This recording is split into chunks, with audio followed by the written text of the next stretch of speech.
Assalamualaikum warahmatullahi wabarakatuh. Waalaikumsalam warahmatullahi wabarakatuh. Sobat Ngaso di mana saja berada, masih bersama channel Tunanetra Peduli Bangsa dan Yayasan Karya Tunanetra Peduli Bangsa dan Estimasi Kopi yang selalu mendukung acara ini. Sobat Ngaso, di sore hari ini tanpa terasa sudah berada di hari yang ke-28 di bulan suci Ramadan 1444 Hijriah. Dan bagaimana kabar Sobat Ngaso semuanya? Semoga masih tetap semangat dalam menjalankan ibadah di bulan suci Ramadan ini, baik puasa, qiyamul lail, dan ibadah-ibadah lainnya tentunya. Dan masih bersama saya Kang Maman untuk mengantarkan acara ini di ngobrol sore di channel Tunanetra Peduli Bangsa yang setiap sore kita adakan. Dan jangan lupa like serta subscribe ke channel ini. Mudah-mudahan channel ini terus bisa berkembang dan bermanfaat untuk sesama tentunya. Ada Ustaz Sabto Wibowo. Assalamualaikum Ustaz. Waalaikumsalam warahmatullahi wabarakatuh. Sudah hari yang ke-28 aja ya. Betul sekali, Masya Allah. Tinggal satu kesempatan malam ganjil Lailatul Qadar nanti malam. Nanti malam Harus kita kejar nih. Tinggal satu-satunya. Iya. Tinggal satu-satunya betul ya. Kalau misalkan Ramadan itu puasanya sampai 30, besok malam kita kan ya. Betul sekali. Nah, Betul. iya. Itu mudah-mudahan lah kita dapat gitu ya, dapat malam Amin. Ramadan. Amin ya Allah ya Rabb. Mudah-mudahan tahun ini kita mudah-mudahan lebih baik ya, lebih baik Amin, dibanding ya tahun Allah. lalu gitu ya. Tentang zakat fitrah Ustaz, kita masih berlanjut di materi zakat fitrah Iya. atau zakatul fitri sebenarnya ya. Iya, betul. Zakat fitrah itu yang berhak menerima Ustaz, yang Iya. berhak menerima itu siapa saja? Iya. Silakan. Bismillah walhamdulillah wassalatu wassalamu ala rasulillah Sayyidina wa nabiyina Muhammad ibn Abdillah wa ala alihi wa ashabihi wa mawalah. Amma ba'du.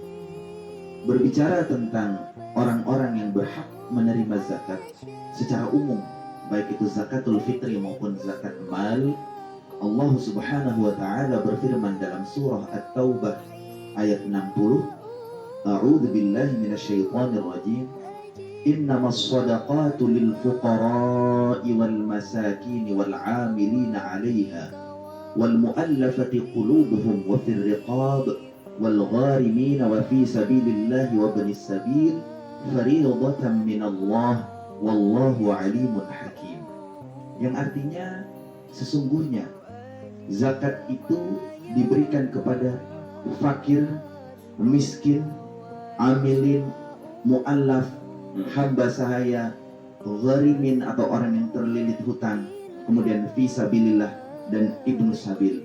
Itulah ketentuan yang diwajibkan oleh Allah, dan Allah maha mengetahui lagi maha bijaksana.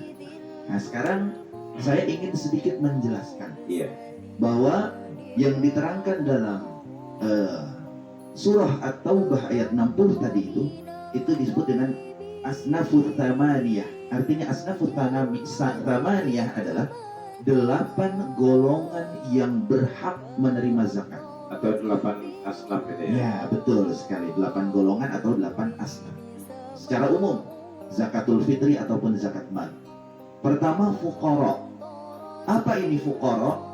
Fuqara atau lebih kenal dengan fakir adalah orang yang betul-betul tidak memiliki penghasilan. Umpamanya seorang janda atau seorang duda usianya sudah 75 tahun atau 80 tahun. Tapi kalau duda masih 30 tahun itu Ya, itu sih masih produktif ya. Misalnya umurnya udah 75 tahun, 80 tahun, duda atau janda sebatang kara, tidak memiliki anak yang bisa memberikan nafkah kepada dia gitu kan. Ini dia tidak memiliki penghasilan sama sekali. Maka itu disebut dengan fakir. Nah, orang semacam ini berhak menerima zakat. Kemudian kedua, wal masakin. Masakin itu adalah orang miskin. Kategorinya adalah umpamanya, karena kita orang Tangerang Selatan ya, umpamanya di Tangerang Selatan itu upah minimum provinsinya 3.600.000 umpamanya. Tapi dia penghasilannya dalam 1 bulan itu hanya 1.500.000. Berarti kan masih kurang tuh kan? Ya, masih miskin. Nah, berarti dia memiliki penghasilan tapi penghasilannya tidak bisa memenuhi kebutuhan hidupnya 100%. Nah, ini masuk dalam kategori miskin. Orang semacam ini juga berhak untuk menerima zakat. Iya. Jadi perbedaan fakir dan miskin tadi itu ya. Kalau fakir betul-betul tidak memiliki penghasilan, pemasukan.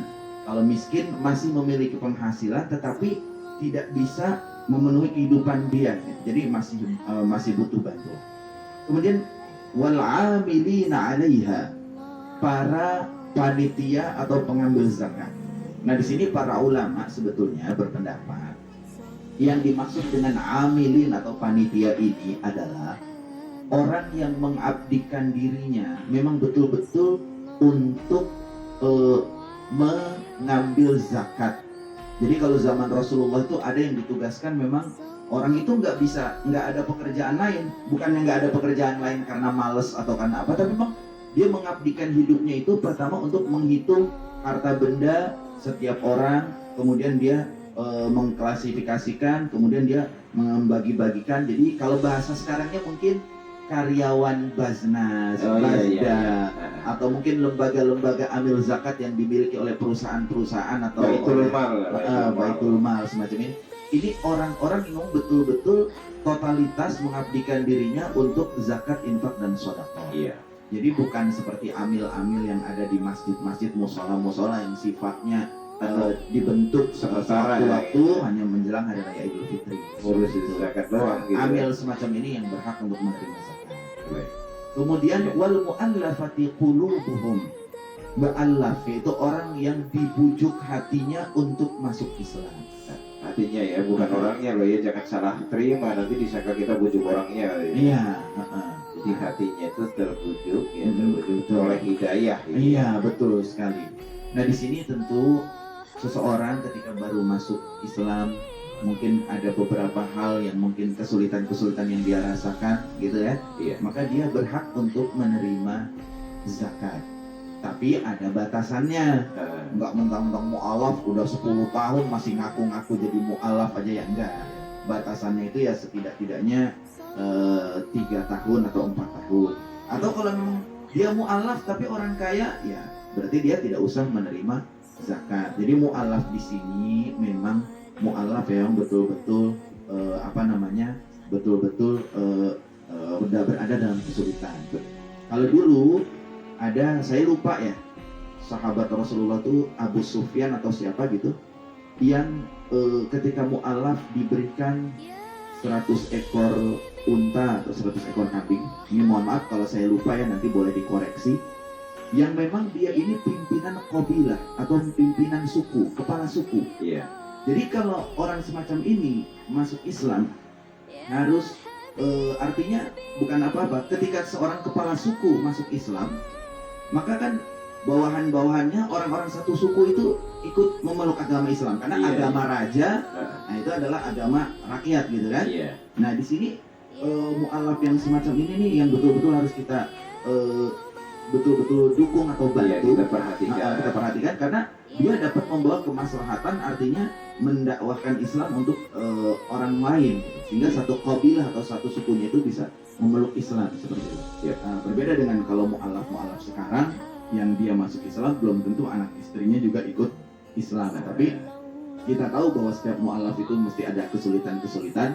Nah, maka dia juga berhak untuk menerima zakat. Nah, kalau sudah di atas 3 tahun dia masih berada dalam kesulitan, masih boleh menerima zakat, tapi kategorinya sudah bukan mu'alaf lagi, tapi masuk kategori fuqara wal masakin. Jadi masuk ke dalam kategori fakir miskin. Jadi bukan nggak dikasih, tetap dikasih, tapi kategorinya bukan kategori mu'alaf, kategori masakin atau orang-orang miskin atau fuqara atau fakir. Gitu.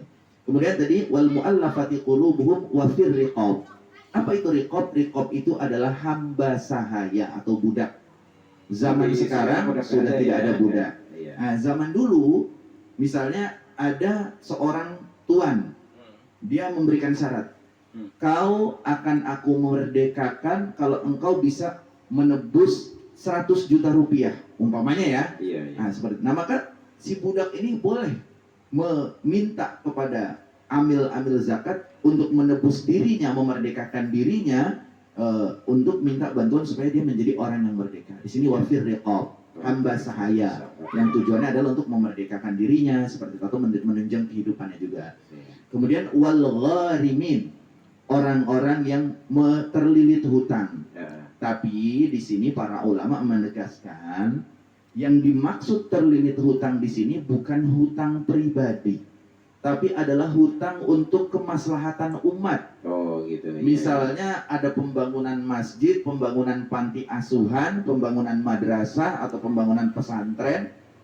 Lantas orang ini berhutang bukan untuk kemakmuran dirinya atau kepentingan pribadinya, tapi untuk fasilitas-fasilitas yang saya sebutkan di atas tadi. Iya, iya. Orang ini berhak menerima zakat karena hutang yang dia miliki bukan untuk kepentingan pribadi, tapi untuk kemaslahatan umat. Jadi jangan sampai nanti Kang Maman punya utang karena beli handphone atau punya utang kreditan motor. Nah, kalau itu tidak berhak untuk menerima zakat karena itu hutangnya kepentingan pribadi. Kredit mesin cuci. Ya.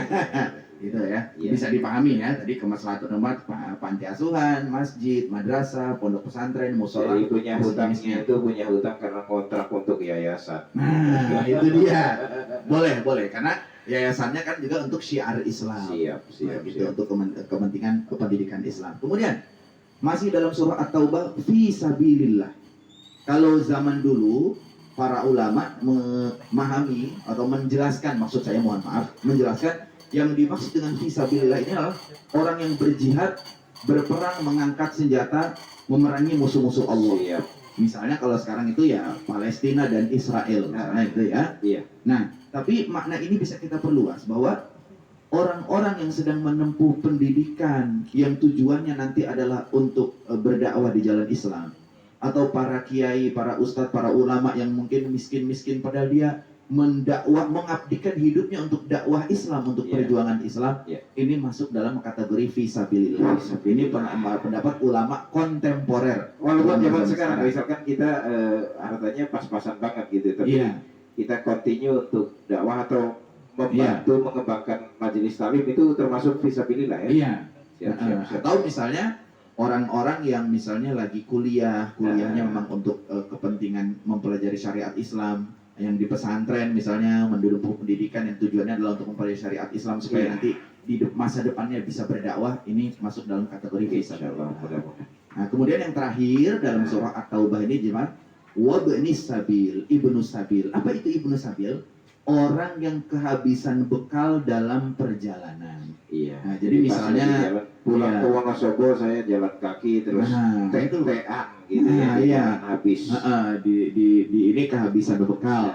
Ini boleh berhak menerima zakat. Boleh. Nah, para ulama berbeda pendapat bahwa kalau zakatul fitri atau zakat fitrah ini, ada ulama yang berpendapat sebetulnya sasarannya cuma dua, yaitu fakir miskin. Sebagaimana hadis yang saya sudah bacakan di pertemuan sebelumnya, bahwa tujuan dari zakatul fitri ini adalah tuhratan lis-shaimin minal lagwi warrafas wa tu'matan lil masakin. Membersihkan orang-orang yang berpuasa dari perbuatan lalai dan sia-sia dan memberi makan orang miskin supaya di hari raya itu semua bergembira, di hari raya itu tidak ada yang kelaparan. Adapun sisa-sisa golongan yang di luar fakir miskin itu masuknya dalam zakat mal, bukan zakat fitrah. Itu para ulama berpendapat seperti itu. Ada juga ulama lain yang berpendapat bahwa zakat ini 8 asnaf ini mencakup keseluruhan, baik zakatul fitri maupun zakat mal. Ini 8-8-nya berhak untuk menerima. Jadi seperti itu. Baik. Jadi tenang ya, artinya sudah terbahas semua. Ini video 3 kali pertemuan kita membahas tentang zakat. Mudah-mudahan semuanya jelas. Dan di hari ke-28 ini kita sudah menyelesaikan tentang zakat. Nah, untuk besok apa nih kira-kira untuk besok? Besok insya Allah kita akan membahas tentang sunnah-sunnah di hari raya Idul Fitri. Nah, mudah-mudahan semua diberikan kesehatan Amin ya Allah. dan diberikan kelancaran kemudian selesai puasanya ya. Amin ya Allah. Gitu. Terima kasih Ustaz atas kehadirannya, ini waktu sudah mepet banget gitu, biar kita dapat doanya juga untuk menjelang buka puasa. Iya. Jangan lupa teman-teman para pemirsa, kemudian sobat ngasuh, like dan subscribe, komen juga boleh. Terima kasih. Mohon maaf atas segala kekurangan. Billahi taufiq wal hidayah. Assalamualaikum warahmatullahi wabarakatuh. Waalaikumsalam warahmatullahi wabarakatuh.